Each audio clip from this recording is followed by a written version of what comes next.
सिलवट गोलेंडर से फूटला होगे।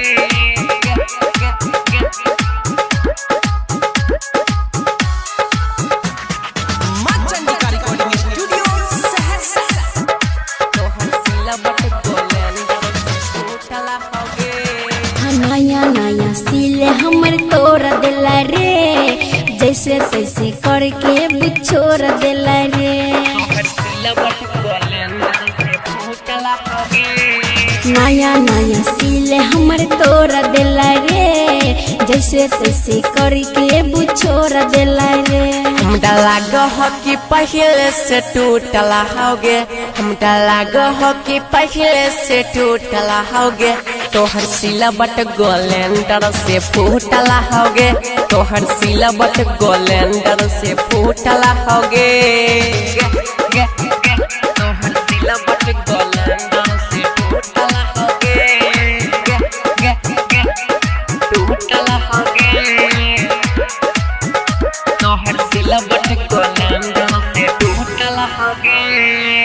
हमर सामान सब तो मोल नहीं खे, पहले से एकरा में होल नहीं खे।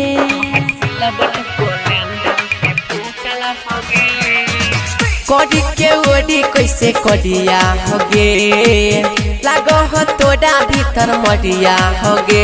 लागो दूसरा के छेनी से टूटला होगे, लागो दूसरा के छेनी से टूटला होगे। तोहर सिलवट गोलेंडर से फूटला होगे, तोहर सिलवट गोलेंडर से टूटला होगे। तोहर सिलवट गोलेंडर से टूटला होगे,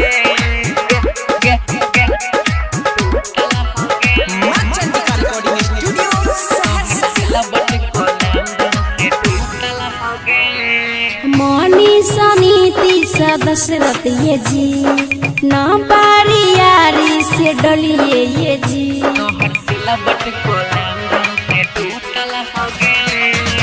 मिलल जोगारी ऐसन पहला पीढ़ी, रोसोनो यादव से करबा बजी। दोसो हमरा नदी हा तोहर लूटला होगे, दोसो हमरा नदी हा तोहर लूटला होगे। तोहर सिलवट गोलेंडर से फूटला होगे, तोहर सिलवट गोलेंडर से फूटला होगे।